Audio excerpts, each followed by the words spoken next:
So one thing, also we missed speaking about, which I think is very interesting about blogging theology, is the no design posts that are on the blogging theology community. That is something very interesting.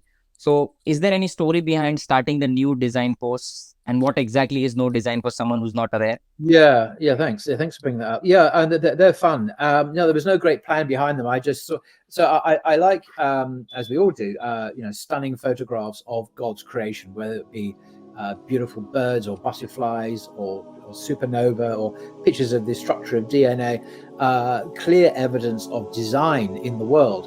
The universe itself, existence of the universe itself, is a sign of God, and this is something the Quran constantly talks about. The ayat. It's not just the verses; it's the signs of God in the world around us. And by seeing them, we understand God's reality, whether the signs be within ourselves or in the world that we see around us. And in that latter sense, so what I do, if I get a stunning picture of, say, a butterfly, a random one, I put hashtag no design and then an emoji with the eyes looking up.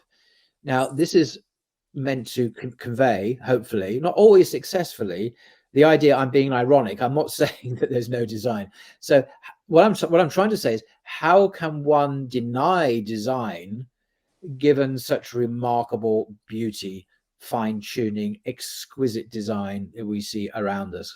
And the more science looks into the nature of our physical world, the more it sees quite astonishing engineering, complexity, and so on. So it kind of discloses more and more design, actually. So it's really these kind of very simple posts are meant to trigger or reinforce our own disposition, our fitra, in its engagement with the truth, that this is God's world. And alhamdulillah, they can be quite effective, but happily there's an infinite number of no design posts, because you've got to just look at the world around you. It's all there, really. So yeah, it's meant to elicit that response of awe and wonder at God's creation Right. by no design. And the subtext is, how can you deny design? Unfortunately, one or two people, Muslims actually, have misunderstood and accused me of atheism. So they say, you're denying design. No. And I've argued with some of them. I said, no, I mean this ironically. This is like, no, you don't. You are an atheist. Excuse me, let me define what I'm doing. And seriously, and they won't listen to me, even though I'm the one doing it. I mean, excuse me. I mean, I know what I'm doing here. I'm telling you that what I'm intending is to glorify God through his creation. And so anyway, fortunately, it's only a handful of people who misunderstood my intention there. So, like, yeah, I mean, I agree. Like, this is something any average normal person whose fitra is not clouded, when he sees the God's beautiful creation, the beauty aspect within God's creation, and, the design, the complexity, it triggers their fitra, and something from within, they feel it. So, one thing I want you to kind of point out, if possible, is maybe three, four, like, best or whatever comes to your mind right now, the new design post. And, we will have, like, people which in the visuals will be able to see what you're talking about, and they'll be able to experience the new design thing. One thing I always look for are pictures of cells, in biology, I mean, or of DNA, or complexity in nature, because it's so clearly designed and crafted and intricate and engineered. I love photographs of like that. So when I get those, they go up. They're very popular. Um, but just beautiful pictures. I mean, I say birds, butterflies, creation. Beautiful scenes. They all indicate design. So I can't think of any particular. I need to go back and go through my Twitter feeds. I can give you maybe one or two examples which I found, like, which were very interesting. One was the picture of the Peacock Spider, which has, like, a picture of, like, a spider on its back. Like, what? Yeah. Yes, yeah, unbelievable. Yeah, I mean, some of the stuff we come across. I mean, I always try and check, because some of these things, particularly now with AI, you do wonder if it's real. And so I do. You can check through Google Lens or something, and you can check that it's authentic and not made up. But yeah, there's some astonishing phenomena in nature, which I don't get why there are any atheists in the world. It's just it's extraordinary, really. And another one was like the butterfly, which has like which looks like there are two snakes on of its wings. Yeah, What do you call that butterfly? No, I agree. In fact, when I first saw that, I thought they were snakes. Indeed, that's the point. You're supposed to scare off predators, I suppose. So yeah, on the back of their wings, you got they're shaped like serpents. I Right. mean, really, this is designed, and it's not random. It's not because this is beyond. It's like saying the Mona Lisa is just random. Excuse me. I mean, this is clearly designer at work here. Even though the function is clear within the world, it's not meant to entertain. It's not art. It's meant to deter aggressors or people going to want to eat you, I suppose. Interesting.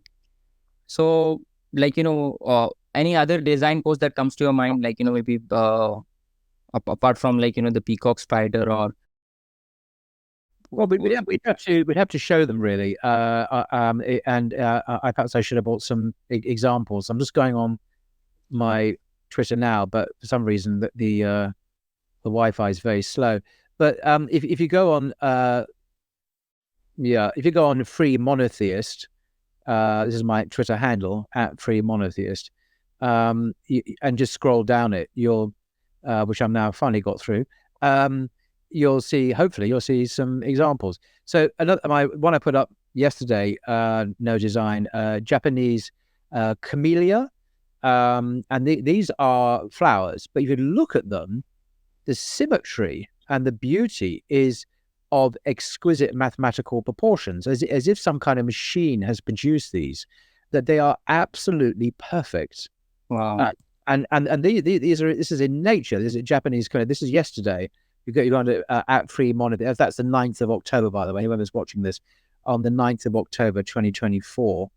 And just scrolling down, but a whole bunch of pro-Palestinian. There's the Slovenian Alps. This is on the 7th in Slovenia. And this is a stunning photograph of Alps, obviously mountains and an extraordinary, beautiful scene of nature.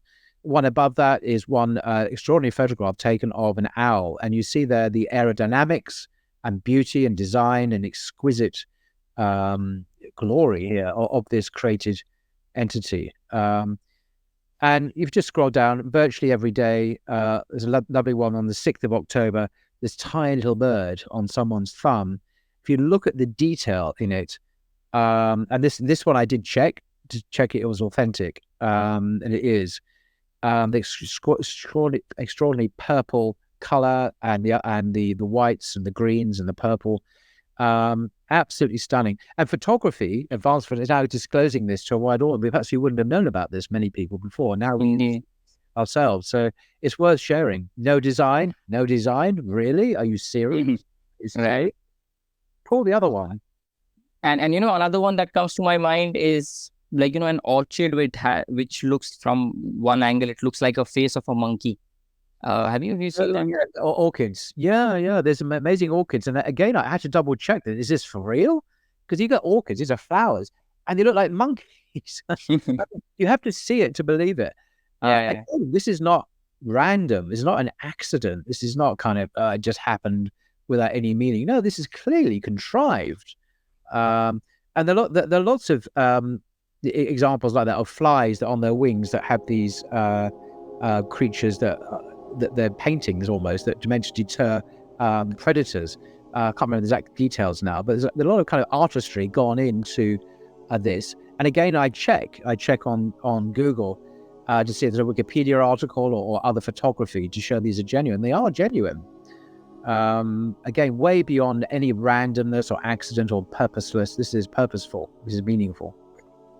And one more thing that comes to my mind is also like, if you look at patterns within nature, these fractals, we see like the Fibonacci sequence, and most of the creations have a particular pattern, and based on that pattern and that mathematical structure, we see that creation has been like, created. In fact, even from the laws of physics, we have come to know a deeper level of mathematics at play, which is kind of where the laws of nature have been kind of constructed by.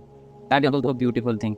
That's kind of more intellectual beauty or mental appreciation rather than I focus on purely the visual beauty, really. But you're absolutely right.